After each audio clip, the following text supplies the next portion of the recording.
Tome.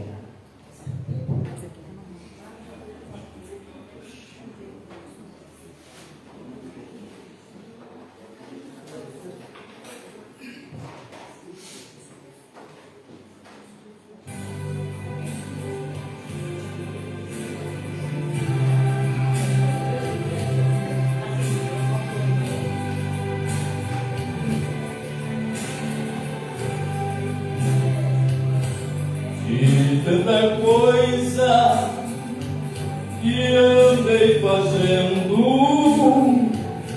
de quase todas me arrependi, mas houve uma especial, foi a mais certa que escolhi. A melhor coisa que eu já fiz,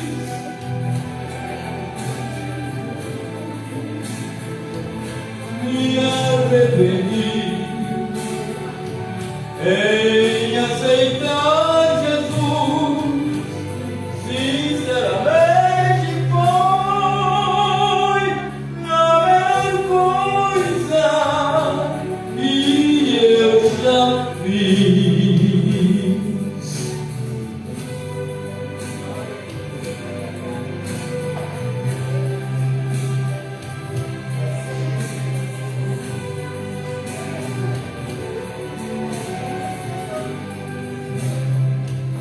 Coisas erradas andei fazendo em condição de pecador, mas quando achei-me desfalecendo, tomei a decisão que me salvou. E a melhor coisa que eu já fiz em toda a minha vida, salvou-me por um triz em aceitar Jesus. Sinceramente foi a melhor coisa que eu já fiz.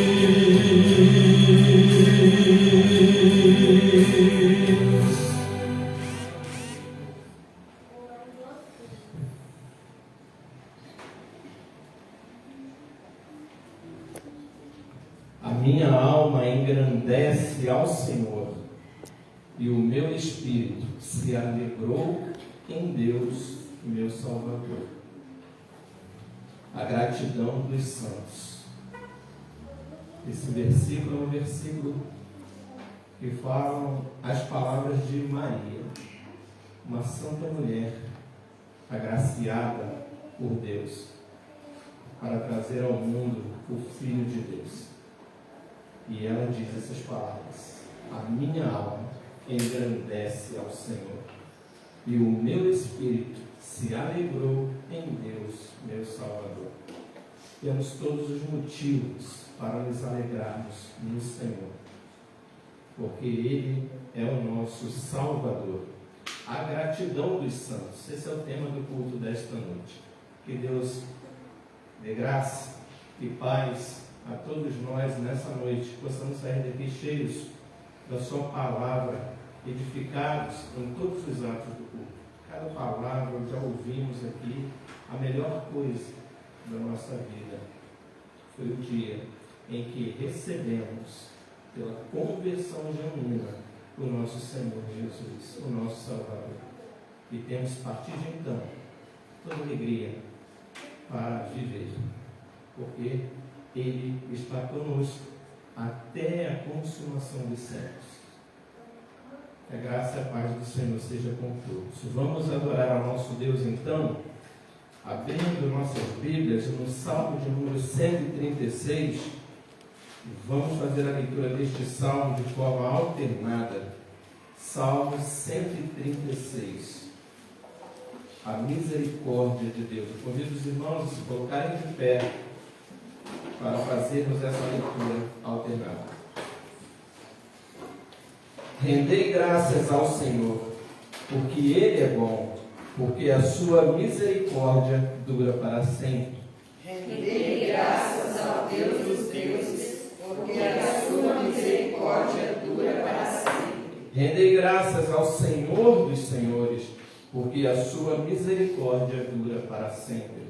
Ao único que opera grandes maravilhas, porque a sua misericórdia dura para sempre. Aquele que com entendimento fez os céus, porque a sua misericórdia dura para sempre. Aquele que estendeu a terra sobre as águas, porque a sua misericórdia dura para sempre. Aquele que fez os grandes luminares, porque a sua misericórdia dura para sempre. O sol para presidir o dia, porque a sua misericórdia dura para sempre.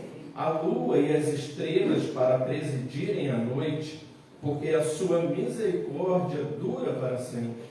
Aquele que feriu o Egito dos seus primogênitos, porque a sua misericórdia dura para sempre.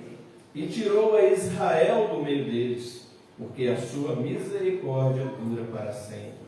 Com a mão poderosa e braço estendido, porque a sua misericórdia dura para sempre. Aquele que separou em duas partes o mar vermelho, porque a sua misericórdia dura para sempre. E por entre elas fez passar a Israel, porque a sua misericórdia dura para sempre. Mas precipitou no mar vermelho a Faraó e ao seu exército, porque a sua misericórdia dura para sempre. Aquele que conduziu o seu povo pelo deserto, porque a sua misericórdia dura para sempre. Aquele que feriu os grandes reis, porque a sua misericórdia dura para sempre. E tirou a vida a famosos reis, porque a sua misericórdia dura para sempre. A Seom, rei dos amorreus, porque a sua misericórdia dura para sempre. E a Og, rei de Bazã, porque a sua misericórdia dura para sempre. Cujas terras deu em herança, porque a sua misericórdia dura para sempre. Em herança a Israel, seu servo, porque a sua misericórdia dura para sempre. A quem se lembrou de nós em nosso abatimento, porque a sua misericórdia dura para sempre. E nos libertou dos nossos adversários, porque a sua misericórdia dura para sempre. E dá alimento a toda a carne, porque a sua misericórdia dura para sempre. Ó, tributai louvores ao Deus dos céus, porque a sua misericórdia dura para sempre. Amém. Graças a Deus, porque a sua misericórdia dura para sempre. Por isso rendemos graças ao nosso Deus. Rendei graças ao Senhor, porque Ele é bom. Vamos fazer isso durante todo o culto, durante toda a nossa vida, rendendo sempre graças ao Deus que é bom e que nos salvou. Vamos adorar a Deus ainda com uma oração de adoração ao Senhor. E nossa irmã Dona Valmira, que nos conduza nessa oração de adoração. Pai, louvado e agradecido seja o teu nome, pelo privilégio de estarmos na tua casa na noite deste dia, Pai, para louvarmos e agradecermos o teu nome, para ouvirmos a tua palavra, para entoarmos louvores a ti, ó Pai. Amém. E só tu, Senhor, és digno de toda a honra, toda a glória e todo louvor. Sim. Tu que és o Deus que criou todas as coisas e tem o universo na ponta da tua mão. Amém. O Senhor domina sobre tudo, o Senhor tem tudo sob o teu controle. Amém. Por isso nós te louvamos, nós te bendizemos, nós engrandecemos o teu nome. Amém. Aceita, Pai querido, este culto que ofertamos a ti, embora somos pecadores, falhos, mas estamos confiantes no sangue precioso do Senhor Jesus, foi derramado ali na cruz em nosso lugar. Amém. Por isso também nós te louvamos e te bendizemos em nome de Jesus. Amém. Amém. Ainda de pé, vamos adorar ao Senhor com um hino grato à memória.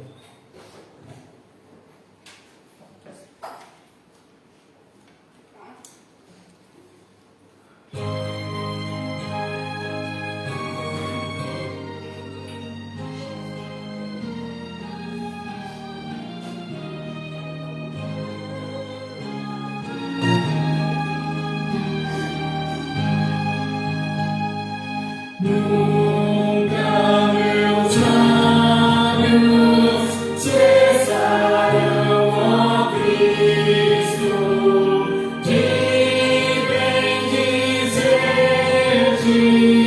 de cantar-te glória, pois dado na alma teu amor imenso.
Podeis assentar. Abra sua Bíblia, primeira Epístola de João, capítulo 1. Primeira Epístola de João, capítulo 1, versos de 8 a 10. Esse é o momento em que nós chegamos na presença do Senhor, reconhecendo que somos pecadores, indignos, e que carecemos totalmente da sua misericórdia que dura para sempre. Pedimos perdão pelos nossos pecados, confessamos a Ele as nossas faltas, contando com a sua graça. 1 João capítulo 1, de 8 a 10. Se dissermos que não temos pecado nenhum, a nós mesmos nos enganamos, e a verdade não está em nós. Se confessarmos os nossos pecados, Ele é fiel e justo para nos perdoar os pecados e nos purificar de toda injustiça.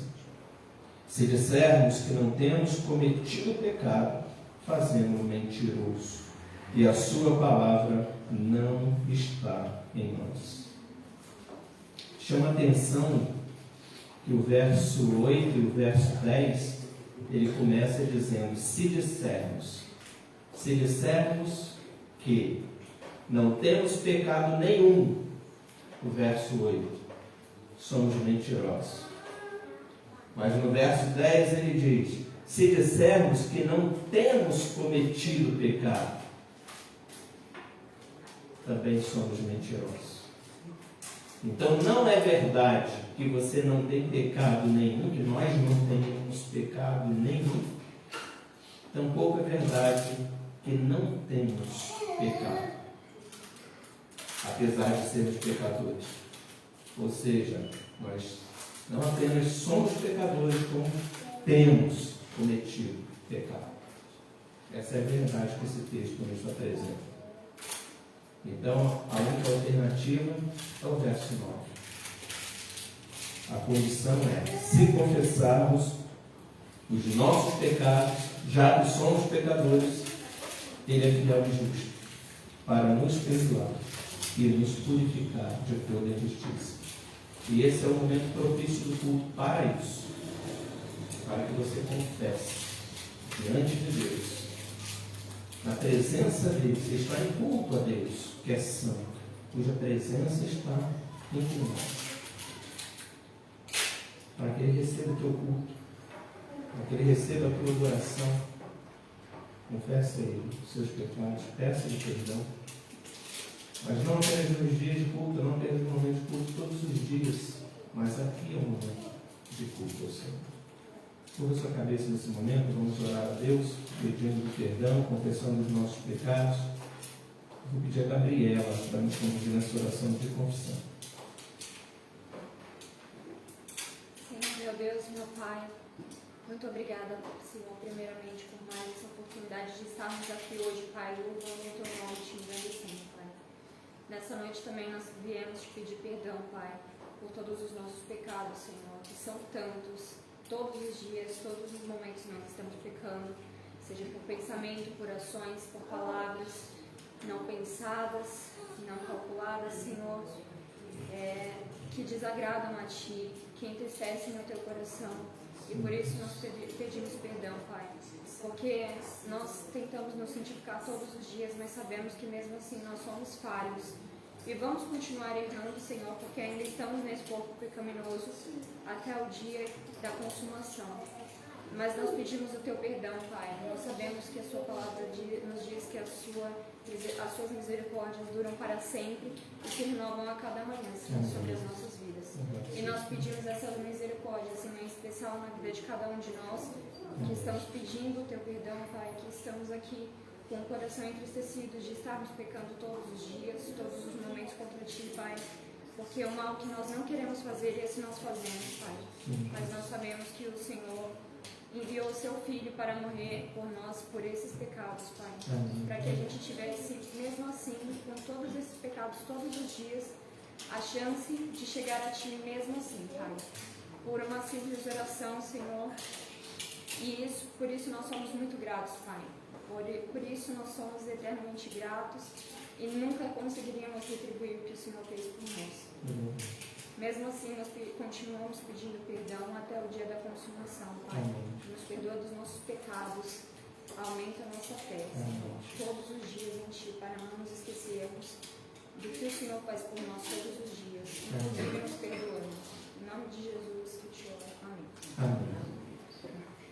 Vamos ainda em contrição cantar o hino de gratidão, né? A gente agradece a Deus também pelo perdão de pecados.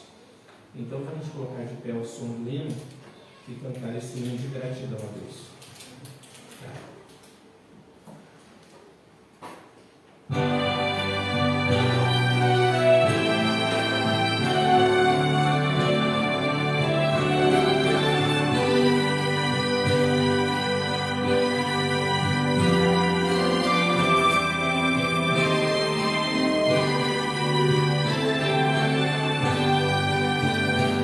Graças te dou por tudo que me deste, primeira salvação em meu Jesus. Graças te dou por tudo que fizeste, por este pecador salvo na cruz. Graças, graças, mil graças a ti, meu Salvador. Graças, graças, mil graças por teu precioso amor. Eu te agradeço a bênção do trabalho e no meu lar me alegra o meu viver. A correção paterna quando falho, provando teu amor pelo meu ser. Graças, graças, mil graças a ti, meu Salvador. Graças, graças, mil graças por teu precioso amor. Eu te agradeço pão de cada dia, a água que alivia a sede dura e o sol que aquece a pobre gente fria. São bênçãos que enchem a terra de fartura. Graças, graças, mil graças a ti, meu Salvador. Graças, graças, mil graças por teu precioso amor.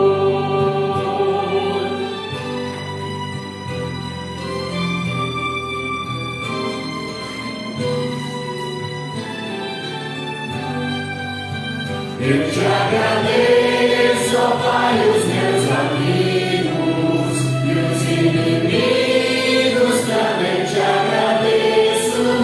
Sou grato por vitórias em perigos e outras bênçãos que eu não mereço. Graças, graças, mil graças a ti, meu Salvador. Graças, graças, mil graças por teu precioso amor.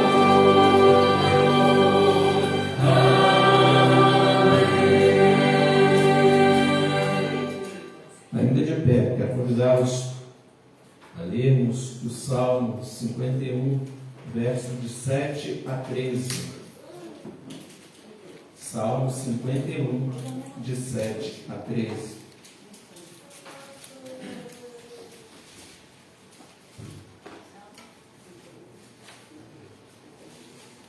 Ao mestre de canto, Salmo de Davi, quando o profeta Natã veio ter com ele, depois de haver ele possuído Batseba. Salmo 51, de 7 a 10. De 7 a 13, desculpa. Leitura alternada. Purifica-me com o sopro, e ficarei limpo. Lava-me e ficarei mais alvo que a neve. Faze-me ouvir júbilo e alegria, para que exultem os ossos que esmagaste. Esconde o rosto dos meus pecados e apaga todas as minhas iniquidades. Cria em mim, ó Deus, um coração puro, e renova dentro de mim um espírito inabalável. Não me repulses da tua presença, nem me retires o teu Santo Espírito. Restitui-me a alegria da tua salvação, e sustenta-me com o espírito voluntário. Então ensinarei aos transgressores os teus caminhos, e os pecadores se converterão a ti. Amém. Davi havia pecado e agora ele faz essa oração. Assim como nós fizemos, nossa confissão, que essa seja a nossa oração, para que Deus nos purifique de todo o pecado, para que ficamos mais alvo que a neve, para que Deus não esconda o rosto dos nossos pecados, para que Deus esconda o rosto dos nossos pecados e apague todas as nossas iniquidades. Que Deus crie em nós um coração reto, coração quebrantado, coração limpo, coração puro, para que possamos estar sempre na sua presença. Vamos consagrar então a nossa vida ao Senhor nesse momento, vamos louvar a Deus, vamos adorar o Senhor através dos louvores, vamos fazer das palavras dos cânticos, dos louvores, as nossas palavras, palavras de consagração, mostrando o desejo que nós temos de estar na presença do Senhor. Vamos louvar com 2 cânticos, enquanto os irmãos que vieram preparados trazem ao gasofilaço, dízimos e ofertas, e vieram aí preparados para fazer. Vamos louvar ao Senhor.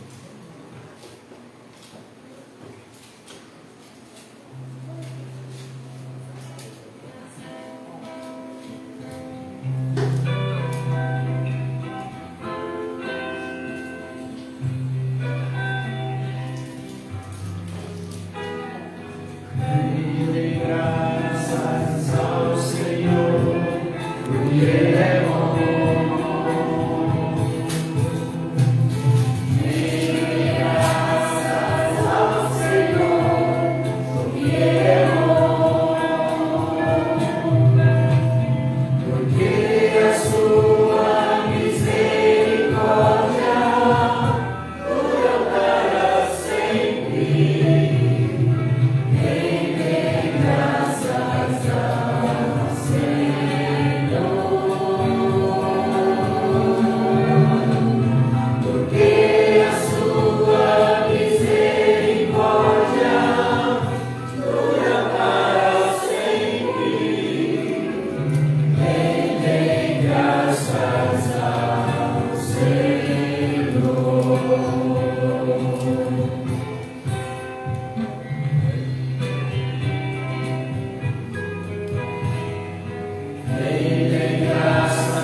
os dízimos e as ofertas. Pedir para o presbítero Donizete nos conduzir nessa oração.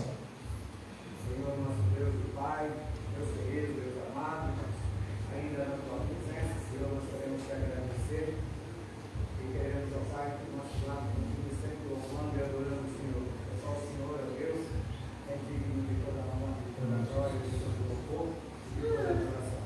Queremos agora, Senhor, consagrar os dízimos da tua oferta, que foram depositadas no nosso braço, Pai, que o Senhor, ó Deus, dê sabedoria ao conselho dessa igreja para que a delícia venha, essas dízimos, essas ofertas que foram colocadas aqui, depositadas no organizado, para a tua casa, para a tua obra. Amém.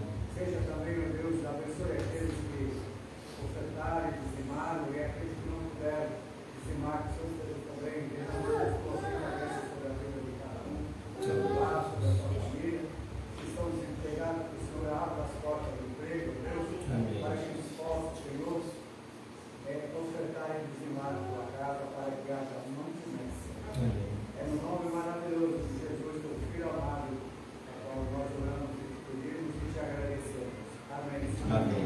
Podemos sentar.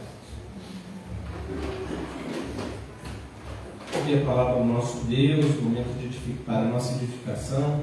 Quero convidá-los a verem na carta de Paulo aos Tessalonicenses, segunda carta de Paulo aos Tessalonicenses, capítulo 2, versos de 13 a 17.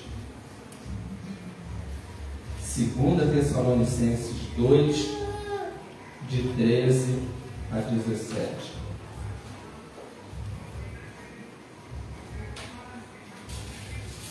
Capítulo 2, de 13 a 17.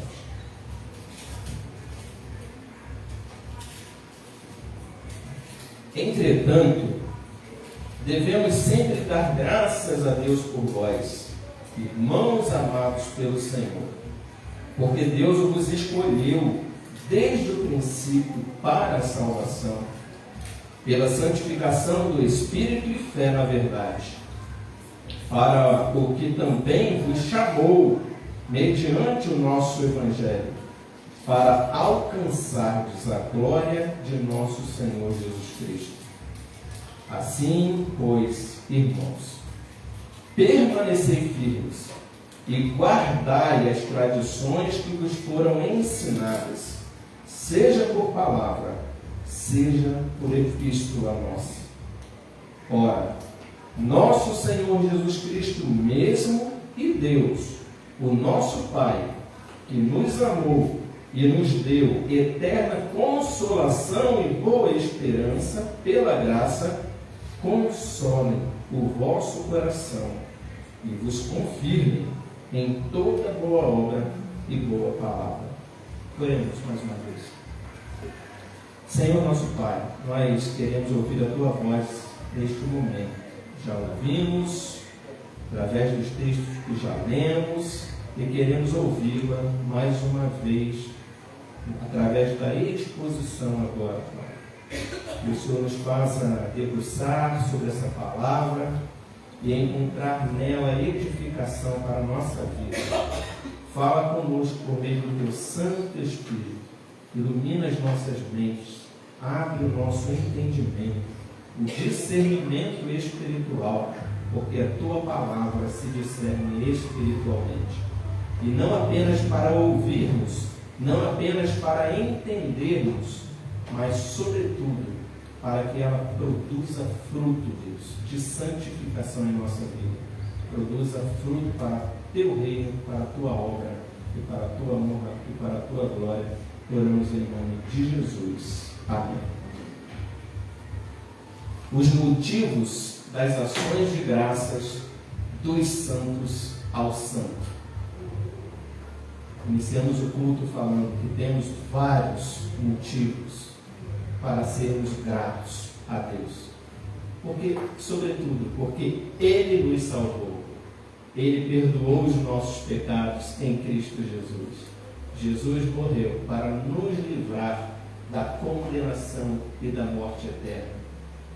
Temos razões eternas para sermos gratos a Deus, para adorarmos e exaltarmos na sua presença. Como diz Maria, a minha alma engrandece ao Senhor e o meu espírito se alegrou em Deus, meu Salvador. Os motivos das ações de graças dos santos ao santo.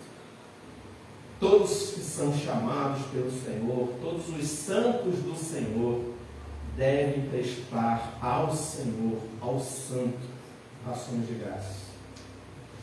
Ações, né?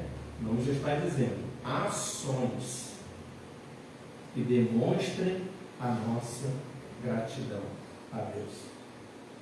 São diversas as formas que temos para fazer. São diversas formas que Deus recebe a nossa gratidão. Através dos louvores, conforme cantamos, né? Graças te dou por tudo que me deste, a salvação em Cristo Jesus, porque Ele perdoou os meus pecados. Graças te dou pelo pão de cada dia, te dou por tudo que me deste. Por este pecador salvo na cruz. Graças, graças, graças a ti, Senhor. São muitos os motivos. E quando o apóstolo Paulo está pregando a igreja em Tessalônica, os irmãos se lembram, domingo passado, né? Pregamos aqui sobre Paulo aos Coríntios, a igreja em Corinto, e falávamos aqui de como a igreja de Corinto era uma igreja extremamente complicada. Paulo escreveu várias cartas para aquela igreja. Era uma igreja que estava desviada, aliás, não tinha conhecimento, né? Estava completamente carecendo de um missionário naquela região. Por isso, Paulo teve aquela visão, o sonho, passa a Macedônia e ajuda-nos. Então, Paulo começa a sua segunda viagem missionária para alcançar aquele povo que não tinha Deus e que precisava da salvação. E Paulo fala, Paulo novamente, o Senhor aparece para Paulo e dá uma visão a ele e diz para ele ficar em Corinto, que ele tinha muito povo naquela cidade. E Paulo fica em Corinto, Paulo prega o Evangelho. Então, quando Paulo atravessa para Macedônia, ele passa então, né? Passa a Macedônia. Paulo estava na Macedônia, região de Jerusalém, região ali de Judá, né? Região ali da igreja de Barnabé, Antioquia, Chipre, Paulo. Aquela foi a primeira viagem missionária de Paulo na região da Macedônia. Então ele diz, passa a Macedônia e ajuda-nos. Então Paulo começa a sua segunda viagem missionária. Ele vem em Filipe, Éfeso, Filipos, Tessalônica, Bereia, e aí depois ele desce para Atenas, para Corinto. Então, antes dele chegar aqui em Corinto, que foi pregação de domingo passado, ele estava lá em cima. Ele estava lá na igreja de Tessalônica. Ele estava pregando o Evangelho para os tessalonicenses. E muito diferente da igreja, depois que ele foi lá para baixo, que ele viu, meu Deus, vem Silas, vem Timóteo, vem todo mundo para ajudar aqui, porque o negócio está feio. A coisa está difícil. Lá em cima não, lá em cima estava diferente, o povo estava aberto para receber o Evangelho. A igreja de Tessalônica recebeu o Evangelho, o coração foi despertado para o Evangelho. Tanto que Paulo começa a sua primeira carta aos Tessalonicenses dizendo da sua grande alegria, por conta da fé perseverante daqueles irmãos, que acolheram a mensagem, que acolheram o Evangelho, e a fama deles, da fé dos tessalônicos, estava sendo propagada para toda aquela região. Eram pessoas que receberam a fé com grande amor por parte do apóstolo Paulo e permaneciam fiéis ao Senhor. Paulo tinha motivo de grande alegria, e é isso que ele escreve, falando da grande alegria e de como ele exultava pela igreja em Tessalônica e como ele falava disso para onde ele ia, da fé perseverante, de como eles se mantinham fiéis à palavra e à sã doutrina. No entanto, o apóstolo Paulo ele precisa sair de Tessalônica. Ele estava sendo perseguido e ainda não era o momento do martírio dele. Então ele sai de Tessalônica, ele precisa ir embora de Tessalônica às pressas. E aí o povo de Tessalônica ficou um pouco receoso de Paulo, porque o costume, a cultura daquele povo, naquela região de Tessalônica, extremamente influenciada por muitos, pelo paganismo, pelos sofistas. Sofistas eram aqueles que tinham uma excelente argumentação, tinham uma excelente oratória. Eles tinham o poder de pegar vocês aqui, se fosse um sofista aqui pregando, ele tinha o poder de falar tão bem que ele levava vocês às lágrimas e na sequência ele levava vocês aos rios. Tamanha eloquência, oratória, a forma de falar, né? Então eles conduziam, falavam muito bem. No entanto, as suas filosofias pagãs, as suas heresias que eram pregadas com tanta eloquência, afastavam o povo da verdadeira fé. Paulo chega e muda isso. Paulo prega em Tessalônica o verdadeiro evangelho. Paulo chega então quebrando aquele sofisma, quebrando tudo aquilo e pregando o verdadeiro evangelho. E o povo então crê no evangelho, recebe aquele evangelho. Mas quando Paulo sai de Tessalônica às pressas, eles ficam desconfiados.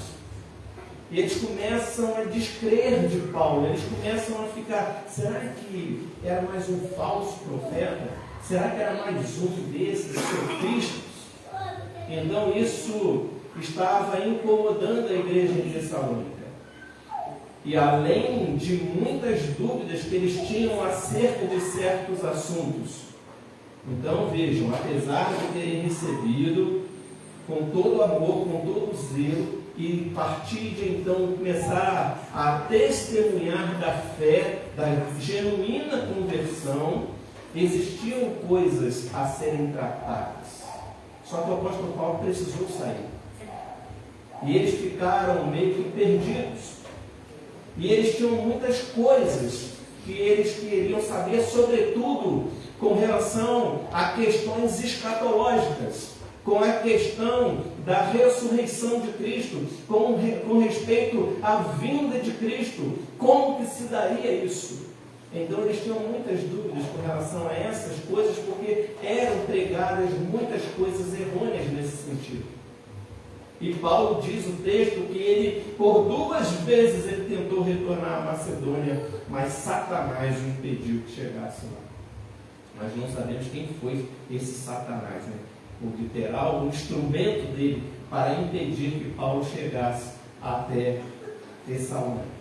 Mas fato é que Paulo não conseguiu voltar para Tessalônica para poder esclarecer coisas que eles precisavam saber. Então Paulo manda Timóteo para lá, Silvano para lá, para que vá em Tessalônica, e eles conseguiram retornar em Tessalônica. Eles conseguiram voltar para Tessalônica. Paulo já tinha descido na região de Atenas, de Corinto, e eles voltaram então para Tessalônica para sanar essas dúvidas, para tirar essas, para corrigir as arestas, aquilo que precisava dentro de uma teologia que eles precisavam. Então, quando Timóteo volta, traz notícias para Paulo, e ele pergunta para Paulo: você quer ouvir as boas ou as más notícias? Aí Paulo fala as duas, fala a primeira boa. Então Timóteo dá um recado para Paulo: eles continuam perseverantes, eles continuam firmes na fé, e eles têm dado grande testemunho disso. Eles têm sofrido severas perseguições, mas nós os encontramos fortalecidos na fé. Aí Paulo, louvado seja Deus. E ele escreve então para Tessalônica dizendo disso, da sua grande alegria da notícia que ele recebeu de Timóteo. Porque foi motivo de grande alegria para ele saber que os seus filhos na fé estavam fortalecidos na fé do Senhor. Mas qual é a má notícia, Timóteo? Aí Timóteo fala para eles, fala para Paulo, eles estão perdidos com relação à questão da segunda vinda de Cristo. Eles estão achando que Cristo já veio, que eles ficaram para trás, eles estão falando tantas coisas lá para eles lá, que já deram visões de que o Cristo já veio, de que o Messias já veio, que essa coisa deles ficarem esperando essa segunda vinda do Messias, e estão achando que Jesus já está voltando, pararam sequer de trabalhar, ninguém quer fazer mais nada, já estão naquela iminência espera de Cristo, como se, assim, ó, Jesus, se não veio, está chegando aqui, não adianta fazer mais nada, e vamos viver aqui então, buscando a presença de Deus e buscando respostas, porque Ele está vindo. Aí Paulo então escreve essa segunda carta para os Tessalonicenses, para acalmar o coração deles com relação à questão que não ficou muito entendido para eles. E Paulo vai falar para eles, em resumo, vai explicar para eles como se dará a segunda vinda. Não é assim. Fiquem calmos. Calma. Vou explicar melhor para vocês. E Paulo então ele vai explicar melhor para eles como que se daria a segunda vinda de Cristo. E Paulo vai dizer para eles, antes de Jesus voltar, ainda muitas coisas vão acontecer. Vocês vão perceber coisas que irão acontecer. E, fato histórico, realmente, né? Muitas coisas estavam acontecendo, e naquela época ali de Paulo, no ano 50, mais ou menos, depois de Cristo, ou seja, 20 anos mais ou menos depois que Cristo ascendeu aos céus, nós temos a história de Nero. Nero pôs fogo em Roma, culpou os cristãos por ter posto fogo em Roma, e aí dizem lá os historiadores que o nome de Nero César, transliterato na língua hebraica, era um 666, e que ele era o anticristo, mas o fato é que a história nos mostra, né, que nós tivemos diversos tipos de anticristos, né? Temos Hitler, o Holocausto e várias pessoas que vieram depois da ascensão de Cristo e coisas que iam acontecendo parecendo que já era o anticristo, que Jesus já estava vindo então, que a profecia estava sendo cumprida e Cristo iria vir. Então vamos lá, para tudo e vamos viver a nossa vida aqui agora pensando nas coisas de Deus, porque Ele vai chegar e a gente precisa estar preparado. Aí Paulo vai e fala, calma, tem coisas para acontecer. Então, antes de chegar nessa parte que nós lemos, onde Paulo fala, entretanto, devemos sempre dar graças a Deus por vós. Por que Paulo está dizendo isso? Porque o que ele vinha dizendo antes, explicando para eles, para tirar as dúvidas deles, era a respeito do anticristo. Paulo estava falando do anticristo, do que haveria de acontecer antes da vinda do verdadeiro Cristo. Anticristo, aquele que se coloca contrário a Cristo, mas muitas vezes disfarçado. Na língua grega, o anti ele não significa apenas contrário, mas ele significa se colocar no lugar de. Então, o anticristo pode ser aquele que se coloca no lugar de Cristo, como eu sou Cristo, eu sou o representante de Cristo, eu falo aqui em nome dele, eu sou o próprio Cristo, a figura de quem olha para mim vê a autoridade de Cristo. Este é um anticristo, porém, o que ele fala não procede de Cristo.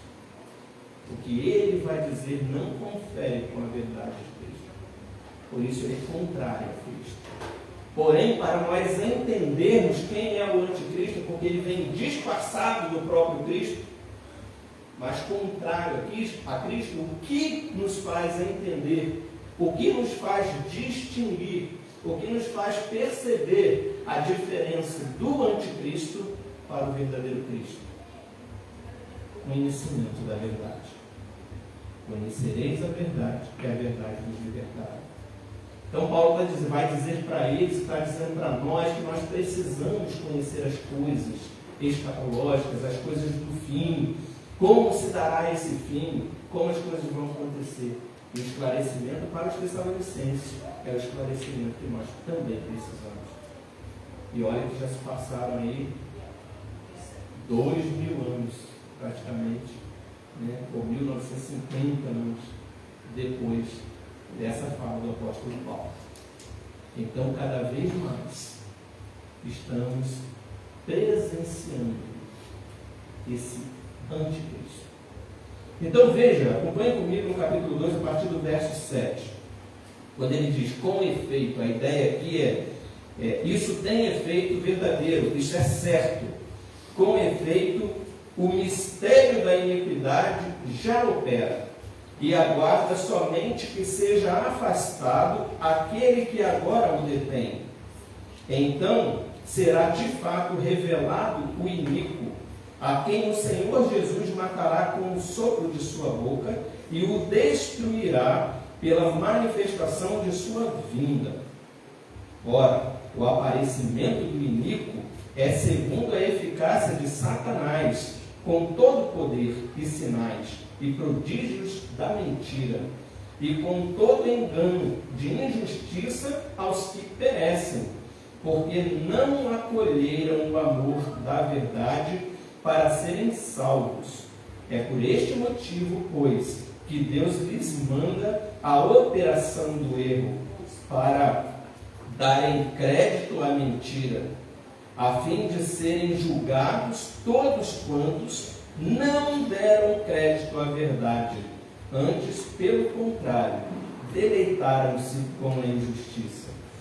Irmãos, o que Paulo está dizendo para os Tessalonicenses, o que Paulo está dizendo para nós, é que esse iníquo, e diz o texto, põe ali a figura de uma pessoa, um iníquo, ele coloca ali, o iníquo, aquele que virá, será de fato revelado o iníquo, a quem o Senhor matará com o sopro da sua boca, quando ele vier. Mas o aparecimento do iníquo, diz o texto, é segundo a eficácia de Satanás. Ele vai ser um instrumento de Satanás, ele tem a eficácia de Satanás, que é o pai da mentira, é o enganador, é o mentiroso, é aquele que veio para matar, para roubar e para destruir. Ele vem com essa eficácia, com todo o poder, ele terá poder, sinais, prodígios da mentira. Ele vai fazer sinais, vai fazer prodígios, mas isso tudo não é fruto da verdade, isso é fruto da mentira. E aí é que a gente precisa tomar cuidado, porque as pessoas são muito levadas pelo que vê, são muito levadas pelos sinais, são muito levadas por prodígios, por maravilhas. Mas ele diz que a iniquidade, verso 7, ele diz que a iniquidade já opera. Desde que o mundo é mundo, desde que entrou o pecado no mundo, a iniquidade ela já opera. O que acontecerá no fim é que o iníquo, ele será o porta-voz dessa iniquidade na sua mais alta abrangência. Ela vai aparecer ainda mais. Você vai ver coisas sendo pregadas como verdade que são absoluta mentira. E as pessoas trocam, mudam a verdade de Deus por mentira. E aceitam aquilo como verdade. E o mundo parece que fica cego, as pessoas ficam cegas. Os seus entendimentos são obscurecidos. Elas esquecem a verdade de Deus e aceitam mentiras como se verdade fosse. E defendem mentiras. Agora, quem que esse iníquo ele vai enganar? O mundo? Os perdidos? Eles já estão perdidos. Satanás não tem preocupação alguma com o mundo. O mundo jaz no maligno. O mundo já é de Satanás. Aqueles que não são de Deus são do mundo. Quem não com ele ajunta, separa. Quem não é de Deus é do inimigo, não tem meio termo. Então, Satanás não está preocupado com aquele que está em cima do muro, o muro é dele. Satanás não está preocupado com aquele que está do lado dele, aquele é dele. A quem que ele vai buscar enganar? O pai da mentira, que veio para matar, para roubar e destruir. Qual é o público-alvo dele? Os crentes, os santos de Deus. É esses que ele quer enganar, com a mentira. Por isso, João 8,32, conhecereis a verdade, e a verdade vos libertará. E diz o texto, verso 10, 2,10, e com todo engano de injustiça aos que perecem, Ele vai enganar com engano de injustiça aos que perecem. Ou seja, aqueles que vão sofrer o dano disso, que vão perecer por essas mentiras. E não são os ímpios. Mas eles perecem por quê? Vamos ver aqui, 10. E com engano da injustiça aos que perecem, porque fizeram o quê? Não acolheram o amor da verdade para serem salvos. Não tiveram amor pela verdade. Conhecereis a verdade vos libertará. Eu, disse Jesus, eu sou o caminho e a verdade e a vida. Jesus é a verdade. Ninguém vem ao Pai senão por mim. Perdeu o amor por Jesus. Perdeu o amor pelo ensino do Mestre. Porque não guarda os seus mandamentos. Aquele que tem os meus mandamentos e o guarda, este é o que me ama. E eu também o amarei. E me manifestarei a ele. Porque não acolheram o amor da verdade para serem salvos. É por este motivo, pois, que Deus lhe manda a operação do erro, para darem crédito à mentira. Então, veja, essa é uma sentença que ela vale para todas as pessoas, mas que ela vai influenciar, que ela vai, o público-alvo é o povo de Deus.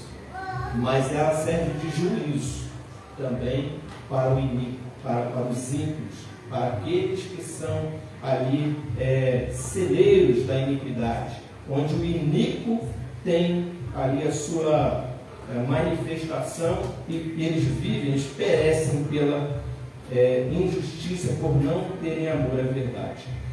Então é para os dois públicos, a fim de serem julgados todos quantos não deram crédito à verdade, antes, pelo contrário, deleitaram-se com a injustiça. Estávamos falando aqui hoje, no sermão de manhã, que o Senhor, o Supremo Pastor, ele julgará entre ovelhas e ovelhas. Não é isso? Ele fará o julgamento entre ovelhas e ovelhas. Cada um dará conta daquilo que tiver feito pelas suas próprias obras, pelas suas próprias ações. E esses vão padecer. O Senhor vai julgá-los, o Senhor vai sentenciá-los. Já falamos disso daqui. É a questão da bênção para os que obedecem, da maldição para os que não lhe obedecem. E isso ocorre mesmo para o povo de Deus. Quando Deus fala de bênção e maldição, Ele está falando para quem não é crente, Ele está falando para o povo de Deus. Bênção para aqueles que obedecem e maldição para aqueles que não obedecem. Dura coisa é cair na mão do Deus irado. Devemos buscar a presença do Senhor, a sua obediência, para sermos por Ele salvos e vivermos em plena comunhão com Ele, recebendo das suas bênçãos e não sendo enganados por Satanás, que virá, o iníquo, que virá com toda impiedade, com toda mentira, conduzindo as pessoas ao erro. Então a gente entra no texto, que nós pretendemos falar nessa noite. Quais são os motivos das ações de graças dos santos ao santo?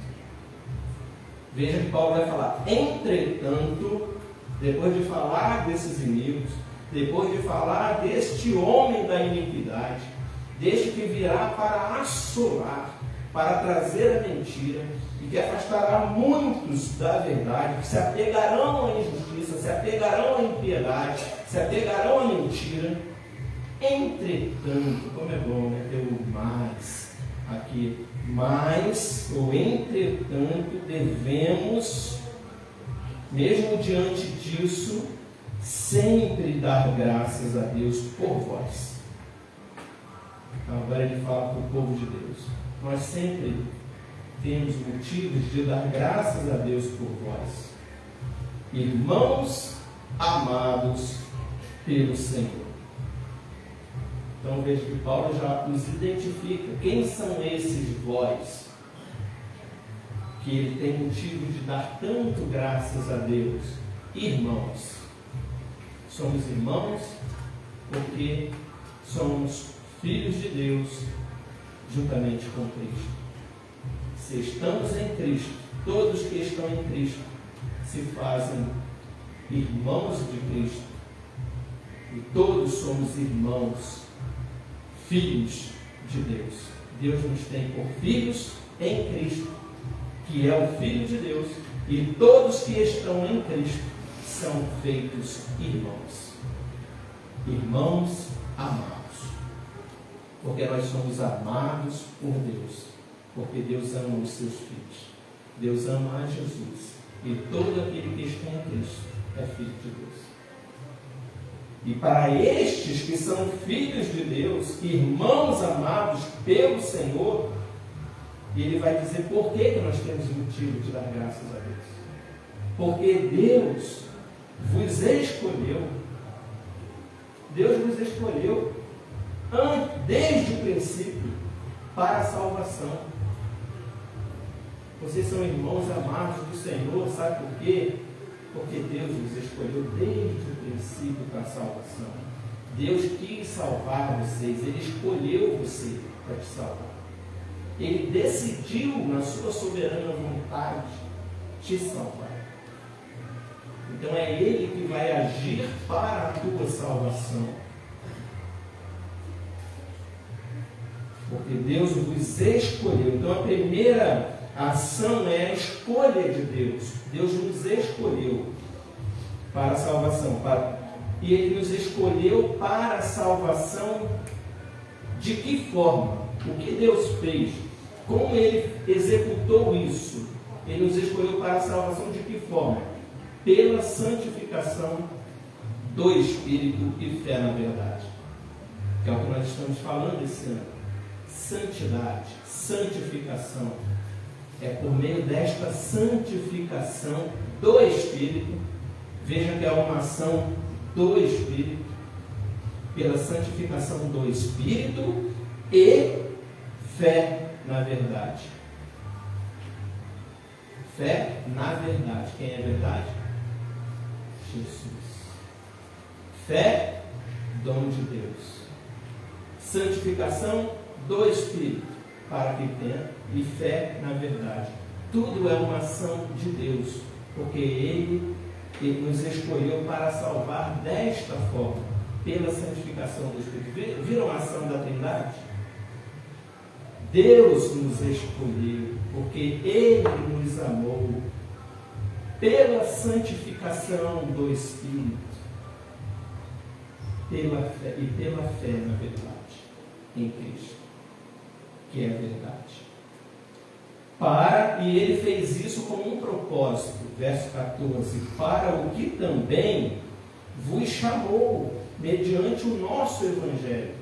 Veja que agora Paulo não tinha que se colocar aqui como nos chamou, ele fala vos chamou, porque Ele vos chamou. Ele está dizendo o seguinte: Deus, Jesus, Ele veio para o seu povo, o povo judeu, o povo de Israel. Esse era o povo de Deus. A aliança que Deus havia feito era com o povo de Israel, era o povo judeu. Os outros povos não eram o povo de Deus, mas Paulo está dizendo para eles: vocês gentios, Deus vos chamou, assim como nos chamou, mas Ele vos chamou vocês também, gentios, mediante o nosso Evangelho, o Evangelho que foi dado aos judeus, o Evangelho que foi dado ao povo de Deus, o Evangelho que foi dado aos apóstolos para pregar para vocês, gentios. Ele vos chamou pelo nosso Evangelho, para alcançardes a glória de nosso Senhor Jesus Cristo. E a ideia aqui é de alcançardes, é de realmente Ele pegar, Ele agarrar, Ele possuir, Ele adquirir, Ele tomar posse, é dele. É essa a ideia de alcançardes, para que você possua isso, para que você tome isso, isso é teu, para alcançardes a glória de nosso Senhor Jesus Cristo. O que é teu, o que é nosso, o que é vosso? A glória de nosso Senhor Jesus Cristo. A glória é toda dele. A glória foi toda de Cristo. Foi Ele que nos salvou, foi por meio dele que nós fomos salvos, mediante a fé na verdade. Por crermos em Cristo. Isso tudo é dom de Deus. A santificação que vem do Espírito. A fé que é dom de Deus, para crermos nele, porque toda a glória é dele, o mérito é dele. Mas nós agora vamos alcançar isso. Nós pegamos isso agora pertence a nós também. Aquela glória que era de Cristo, ele compartilhou conosco, com o seu povo. Então agora Deus, ele nos recebe com a glória de Cristo. Nós possuímos a glória que Cristo possui. Quantos motivos de darmos graças, ações de graças dos santos ao santo. Assim, pois, então ele vai dizer agora para eles, verso 15: assim, pois, irmãos, o que cabe a vocês? Permanecei firmes e guardai as tradições que vos foram ensinadas, seja por palavra, seja por epístola nossa. A única coisa que cabe a mim, a única coisa que cabe a você, a única coisa que cabe à igreja, a única coisa que cabe ao povo de Deus é tão somente a sua responsabilidade humana agora de santificar-se, para que possa permanecer firme em tudo aquilo que Deus fez por nós, na santificação do Espírito, pela fé na verdade, que é tudo dom de Deus, que é tudo com base no amor de Deus para nos salvar, porque Ele nos escolheu desde o princípio, Ele nos chamou desde o princípio, não é isso que Ele diz aqui no verso 14, para o que também nos chamou. Ele escolheu, Ele chamou mediante o Evangelho, e ali nós alcançamos essa glória de Cristo, e agora nós possuímos isso também é nosso. E agora, o que faremos, irmãos? Permaneça. A ideia de permanecer, seja perseverante, firma os teus passos, seja convicto desta tua fé, busque a verdade, seja liberto por esta verdade, não se deixe enganar pelo iníquo, pela mentira, como ela é apresentada a nós hoje. Não aceite a mentira como verdade. Permaneça firme. Firme em quê? Na verdade. Firme na glória de Cristo. Firme em tudo que Jesus fez por você. Tudo que Jesus veio para fazer por nós. Tudo que Jesus nos ensinou. Naquilo que o Espírito Santo nos guia. Permaneça firme nisso, que é a toda a verdade. Ele nos guia a toda a verdade. Ele que convence do pecado, da justiça, do juízo. Ele que te dá fé, que vem por meio de ouvir a palavra, de estudar a palavra, de buscar o conhecimento que liberta. Isso é permanecer firme, buscando a verdade, não se enredando pelas mentiras do mundo, que jaz no maligno, onde o inimigo, que é desde o princípio a iniquidade opera. Assim, pois, permanecei firmes, mas não apenas permaneça firme ali naquela fé. Ele está dizendo, você não, e é consequência, uma coisa é consequência da outra. Não tem como você permanecer firme se você não fizer a segunda parte, que é guardar as tradições que vos foram ensinadas, seja por palavra, seja por epístola nossa. Como que você vai permanecer firme? Se você guardar. Guardar aqui não é para você, não. Eu sei, conheço. Não, a ideia de guardar aqui é a ideia de você colocar aquilo tão fundo no teu coração, que aquilo passa a ser a tua fonte de ação.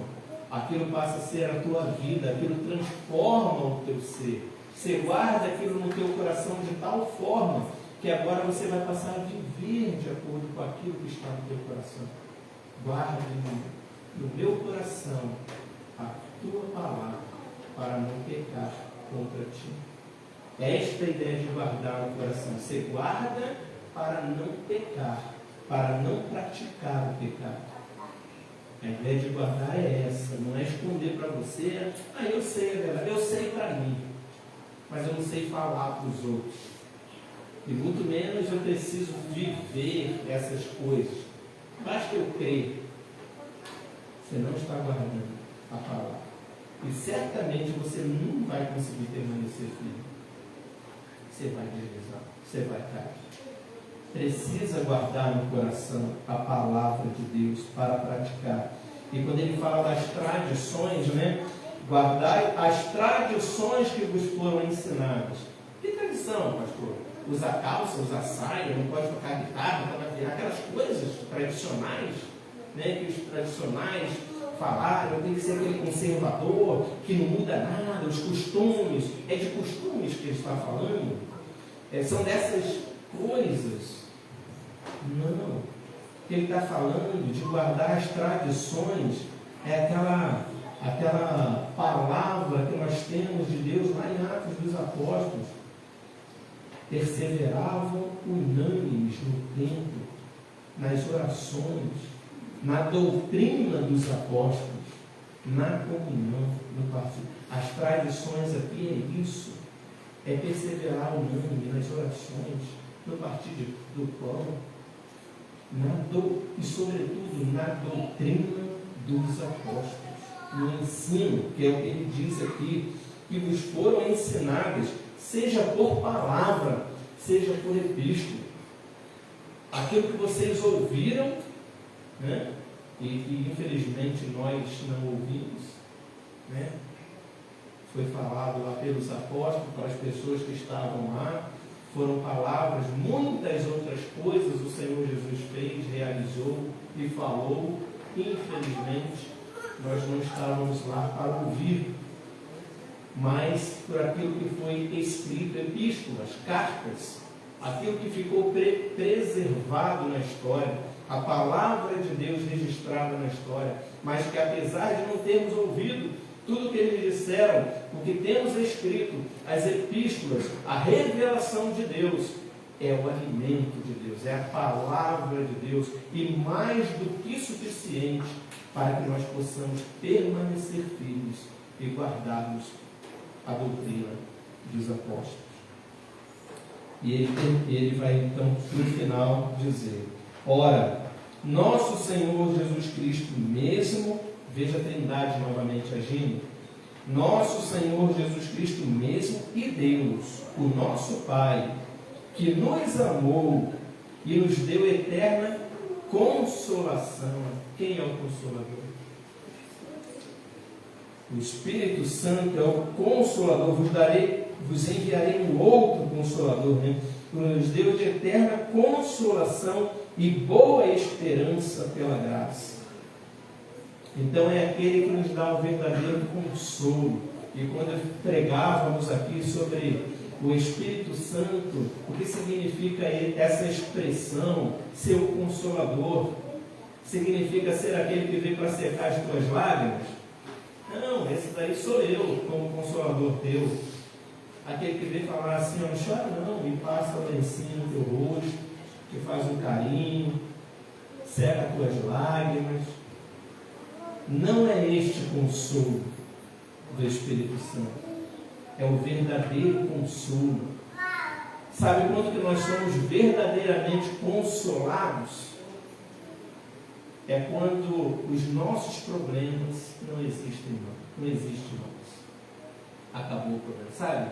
Quando você tem um grande problema e de repente aquilo está te afligindo tanto e de repente alguém chega e resolve aquele problema teu. Então não apenas abafa as tuas lágrimas para te ajudar a sofrer um pouco melhor. Não. Ele é o Consolador porque ele tira o teu problema. Porque ele acaba com as tuas dívidas. Ele acaba com o salário do pecado, que é a morte. É desse verdadeiro consolo que ele está dizendo. Ele nos amou, e em Cristo Jesus, e Ele nos amou e nos deu eterna consolação, uma consolação eterna. Você não tem motivo mais de tristeza. Porque ainda que você ande pelo vale da sombra da morte, você não precisa temer mal algum. Porque o máximo que este mundo pode fazer com você é ceifar a tua vida neste mundo, mas não na eternidade. E é daí que deriva todo o nosso consolo. É saber que a minha vida aqui, por mais que eu viva 80, 100 anos, ela não se compara com a eterna consolação. Com a glória de Deus, que aquilo que Ele se preparou para nós, é necessário que eu vá, para que onde eu estiver, estejais vós também. Não vos deixarei órfãos. Na casa de meu Pai há muitas moradas. Se assim não fosse, eu vos diria que vou preparar-vos lugar para morarmos comigo, para que onde eu estiver, estejais vós também. Este é o consolo. É uma eterna glória. É uma eternidade de consolo. É uma eternidade sem problema. É uma eternidade onde só há alegria, paz, abundância. Pela graça. Boa esperança. Ele fala, aquela boa esperança. E a ideia de boa aqui é aquilo que produz resultado eficaz. É uma coisa boa que produz resultado na tua vida. Boa. Uma coisa boa que produz resultados bons. Porque você tem uma esperança na ideia de também, né, não é a ideia de esperança como nós colocamos, né? Eu tenho esperança que vai dar certo. Eu tenho esperança que eu vou conseguir aquilo. Mas lá no fundinho do teu coração você está cheio de dúvida. Você acha que não vai conseguir. Mesmo assim a tua boca fala, né? Porque pode ser, né? Então eu tenho esperança. Não é dessa esperança. A esperança que o verdadeiro Consolador dá é a esperança de apenas o ato de esperar algo que é certo. A tua esperança é esperar aquilo que é certo. Eu só aguardo. Aguarda. Porque isso tudo que está acontecendo, esse poder do iníquo, ele vai até onde a quem o Senhor, né, ele diz aqui, ora, o aparecimento do iníquo é segundo a eficácia de Satanás com todo poder e sinais. Mas ele diz que, verso 7, final do verso 7, já opera e aguarda somente que seja afastado aquele que agora o detém. Esse iníquo, esse homem da iniquidade, ele só faz aquilo pelo qual Deus permite que ele faça. Enquanto aquele permita, enquanto ele não o detém. Quem é esse? Pode ser de diversas formas, mas certamente está falando do próprio Deus, que é aquele que agora o detém.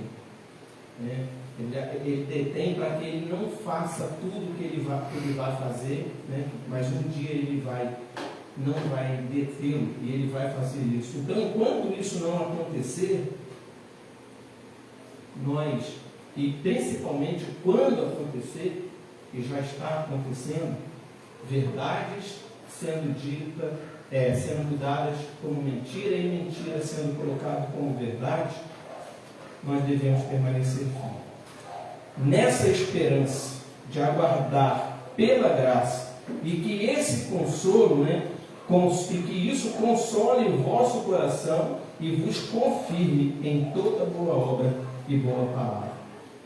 Então ele termina aqui dizendo, esse processo da salvação pelo amor do Pai mediante o Filho, que é derivado da ação do Espírito Santo pela santificação e fé, na verdade, tudo isso deve produzir em nós verdadeiro consolo. Tudo isso deve fazer com que nós nos mantenhamos firmes, guardando a verdade. Nessa esperança e nesse aguardo, a fé é a certeza das coisas que se esperam, a convicção de fatos que não se vê. Nós esperamos porque temos certeza. Nós esperamos porque sabemos que acontecerá a vinda do Senhor. E Ele virá para deter de vez o inimigo e nos trazer essa salvação. E que Ele vai confirmar e confirma em toda boa obra e boa palavra. Enquanto isso, nós devemos viver em toda boa obra e boa palavra, produzindo fruto para o reino de Deus, mediante a proclamação do Evangelho, a boa palavra de Deus, e vivendo este verdadeiro Evangelho, que é a palavra de Deus. Nós, essa semana, eu então vou finalizar aqui contando apenas uma experiência essa semana, né? O reverendo João Pedro Pesselli, eu pedi para ele me mandar, né, aquela apostila lá, do discipulado. Ele falou: ô reverendo Ivan, tem todo prazer, meu irmão, te mandar, é tua, estou à tua disposição, mas eu estou aperfeiçoando ela, e eu vou te mandar do jeito que está, mas semana que vem eu devo estar te mandando a corrigida, a atualizada aí. Eu queria que você lesse um artigo meu também, que fizesse aí as suas críticas, me desse a sua opinião sobre esse material que eu estou escrevendo, esse livro aí. Me ajuda aí e me dê o teu feedback. E ele me passou o material aqui, né, para eu ler, eu estou lendo. E ele fala uma coisa, sempre voltado, né, para aquela questão das apostilas nossas, de discipular. E ele questiona tantas coisas, né, que são ditas aí, assim, a falta de empenho das próprias instituições de ensino, a falta de empenho da própria igreja, a falta de visão da igreja no que diz respeito ao discipulado. Ele critica as derivações, os termos que são usados, derivados disso, mas que não são bíblicos, como, por exemplo, educação cristã. O que é educação cristã? A Bíblia não fala de educação cristã. A Bíblia fala que você tem que ser discípulo de Cristo. A Bíblia fala que você tem que fazer discípulo. E fazer discípulo é muito mais do que você ter uma educação cristã. Ser discípulo, fazer discípulo, é muito mais do que você apenas ter um conhecimento. É muito mais do que apenas você transmitir conhecimento. E essa é a missão da igreja, meus irmãos. Nós somos chamados para sermos e fazermos discípulos. Enquanto não chegarmos nesse nível, nós estamos muito longe disso que somos chamados para fazer, a toda boa obra e a toda boa palavra. Nós somos chamados para a boa obra. Nós somos chamados para permanecermos firmes, para guardarmos a tradição. E essa tradição que nós guardamos é a tradição dos apóstolos, que faziam discípulos. Nós somos chamados para ir ao mundo e pregar o Evangelho a toda criatura, fazendo discípulos. Não apenas pregando o Evangelho, mas fazendo discípulos. Que exige muito de nós. Exige caminhar com a pessoa. Exige instruir a pessoa. Exige fazer como Paulo fazia com as suas igrejas. Tirava as arestas, tirava as dúvidas, pregava o verdadeiro Evangelho. É trazer as ovelhas para o caminho correto. E isso não é papel apenas de pastor, isso é papel de toda a igreja. Todos são discípulos, todos têm que ir e fazer discípulos. Irmãos, nós estamos aqui na igreja, isso é muito bom estarmos no culto ao nosso Deus. Mas seja um discípulo verdadeiro e faça discípulo. Esse é o papel da igreja. É isso que Deus requer de nós. Permanecer firmes e guardar as tradições. O principal delas, fazer discípulo. Esse era a ordem do Senhor. Toda autoridade, disse Jesus, toda autoridade me foi dada no céu e na terra. Portanto, ide, pregai o Evangelho. Toda criatura e fazer discípulos de todas as nações. Jesus, ele não apenas pregava o Evangelho, ele fazia discípulos. Possamos viver para a glória de Deus dessa forma, permanecendo firme e guardando essas tradições na nossa vida vivendo para a glória de Deus, esperando esse Senhor que voltará e colocará então freio no homem da iniquidade. Cuidado com as mentiras que são pregadas hoje como verdade. Conhecereis a verdade, pois só ela nos libertará. Amém? Vamos orar. Deus, nós te agradecemos pela tua palavra. Temos muitos motivos de ações de graças. Nós, os santos, que fomos chamados pelo Senhor, fomos escolhidos pelo Senhor para permanecer firmes, ó Pai, na tua verdade, para guardarmos firmes as tradições, para não nos contaminarmos com este mundo, mas sermos sal e luz deste mundo. Que esse consolo, essa verdade realmente seja consoladora para nós e traga essa viva esperança e nela, vivendo, possamos produzir frutos, a boa obra, a boa palavra, de produzir fruto para o teu reino. Ajuda-nos como igreja do Senhor, ajuda-nos a crescermos em santidade e fazermos discípulos para o teu reino. É a nossa oração em nome de Jesus. Amém. E nós vamos passar o momento da ceia do Senhor. Eu vou convidar aqui para frente para me ajudar o presbítero Donizete.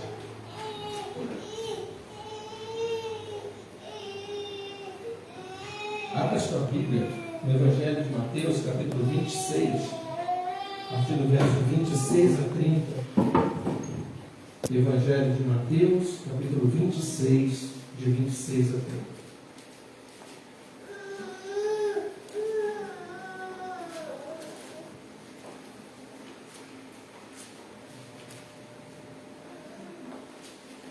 A ceia do Senhor. Diz o texto. Mateus 26, de 26 a 30. Enquanto comiam, tomou Jesus um pão e, abençoando-o, partiu e o deu aos seus discípulos, dizendo: Tomai, comei, isto é o meu corpo. A seguir, tomou um cálice e, tendo dado graças, o deu aos discípulos, dizendo: Bebei dele todos, porque isto é o meu sangue, o sangue da nova aliança, derramado em favor de muitos para a remissão de pecados. E digo-vos que desta hora em diante não beberei deste fruto da videira, até aquele dia em que o hei de beber novo convosco no reino de meu Pai. E tendo cantado o hino, saíram para o monte das Oliveiras. Conforme dizemos sempre, esta não é a mesa da Igreja Presbiteriana do Brasil, muito menos a igreja da Igreja Presbiteriana Esmirna. Esta é a mesa do Senhor. Ao momento místico, nós temos aqui esses elementos, o cálice, um pedacinho aqui de bolacha que representa o pão, cálice representando o sangue de Cristo, esse pequeno pedacinho de bolacha representando o corpo de Cristo, sangue e corpo. Porque o Senhor Jesus disse, foi isso que ele fez com os discípulos. Enquanto comiam a Páscoa, celebrando a aliança do Antigo Testamento, tomou Jesus um pão e, abençoando-o, partiu e deu aos discípulos, dizendo para eles comerem, porque isso é o seu corpo. Esta é a ideia, queridos. A simbologia, o que isso representa, não é o elemento em si, mas é o que a partir desse momento ele representa. Ele deixa de ser apenas um pequeno pedacinho de pão ou de trigo, ele passa a representar então o corpo de Cristo. Da mesma forma, o cálice, a seguir tomou um cálice e, tendo dado graças, o deu aos discípulos: bebei dele todos, porque isto é o meu sangue, o sangue da nova aliança. É uma nova aliança que está sendo feita com vocês, não mais aquela aliança antiga da Páscoa, onde vocês precisavam imolar o cordeiro pascal, aspergir o sangue dele. E nós estamos aqui hoje, né, fazendo isso, disse Jesus ali. Era isso que Jesus estava dizendo com eles. Eles estavam celebrando esse ato do Antigo Testamento. Aí fala, mas isso aqui agora é novo. É uma nova aliança no meu sangue. Não mais uma aliança no sangue dos bodes, dos carneiros, né, das ovelhas. Mas é uma aliança no meu sangue. Uma nova aliança. Derramada em favor de muitos, não para a purificação de pecados, mas para a remissão de pecados. Essa nova aliança, ela não apenas purifica conforme a antiga, ela remite o pecado do povo. É a remissão do pecado do povo. Ela tira o pecado do povo. E digo-vos que desta hora em diante não beberei deste fruto da videira, até aquele dia em que o hei de beber novo convosco no reino de meu Pai. Por que Jesus estava dizendo isso? Desta hora em diante não beberei deste fruto. Porque a sequência do texto, o último versículo vai mostrar. E tendo cantado o hino, saíram para onde? Para o Monte das Oliveiras. E nós sabemos o que se deu ali no Monte das Oliveiras. Jesus chamou os seus discípulos para orarem com ele, porque era chegada a sua hora. E ali Jesus suou gota de sangue. Ali Jesus pranteou. Ali Jesus sofreu a dor do peso do pecado. Jesus disse, eu não beberei convosco até aquele dia, porque quando eu sair daqui desta hora em diante, eu estou indo rumo ao Calvário, eu estou indo rumo à morte, eu estou indo levar o pecado de todos vocês. Este é o meu corpo, que é dado em favor de vós. Este é o meu sangue, que é derramado em favor de vós.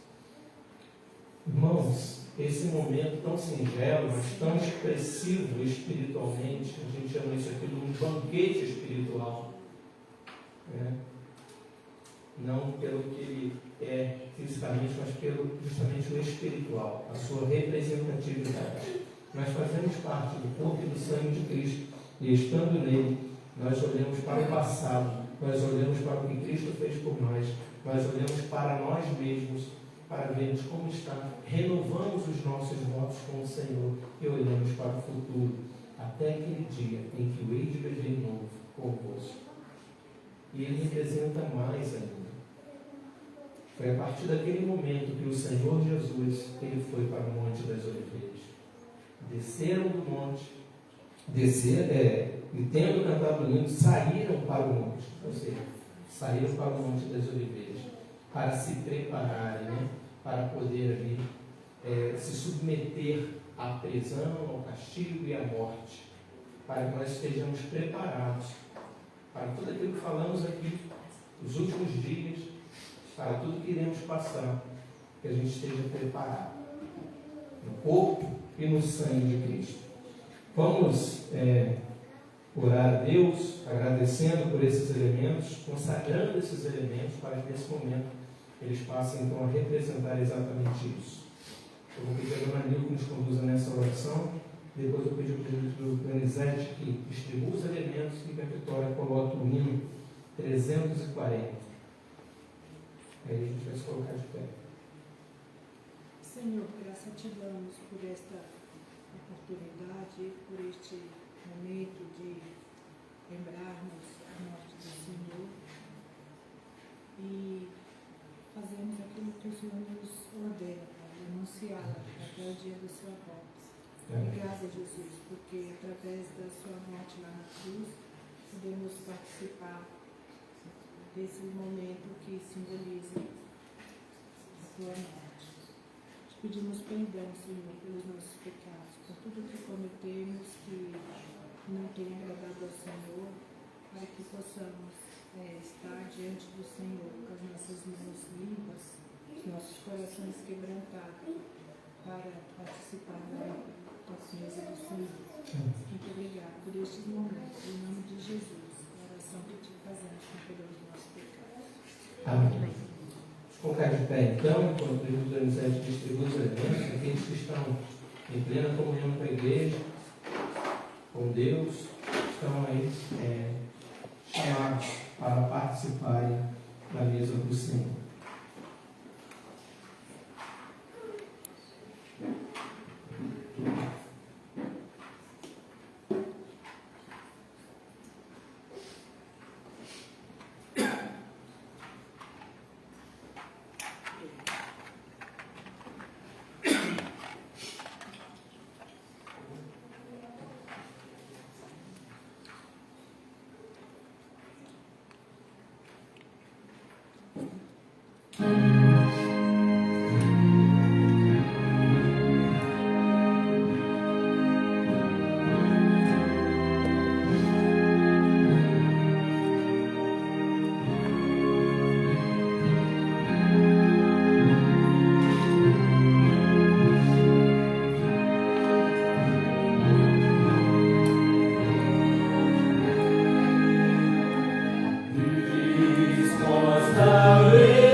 Isto é meu corpo, que é dado por vós.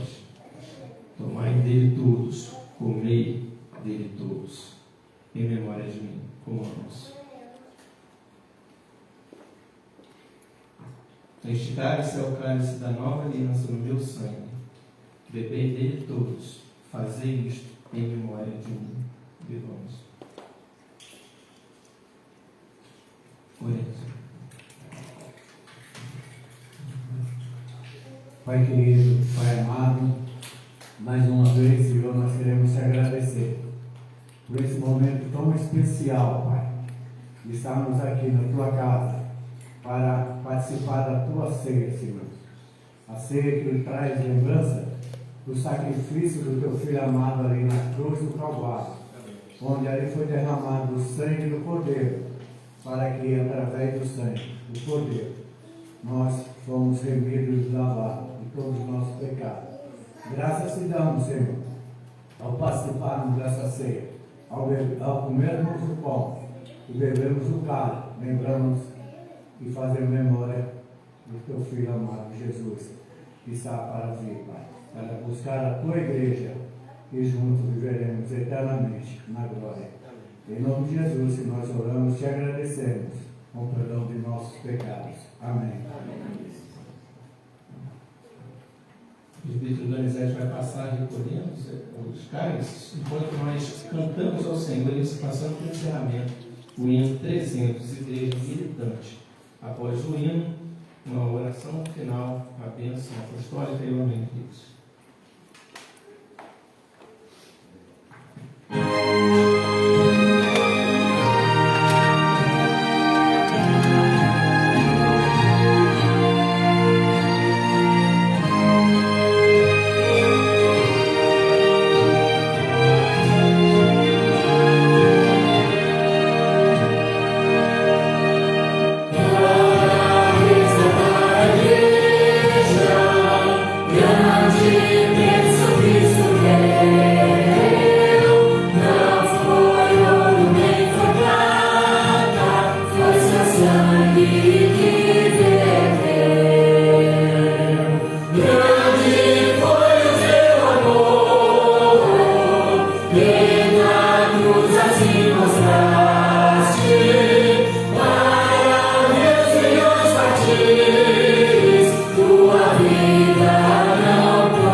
Agora, irmãos, ide em paz, que a maravilhosa graça e a paz do nosso Senhor e Salvador Jesus Cristo, que o amor do eterno Deus e Pai e que a consolação do Espírito Santo repouse sobre vós, igreja de Mirna, povo de Deus, e sobre todo o teu povo, a Deus, em toda a terra, não apenas hoje, mas para todo sempre. Amém. Amém.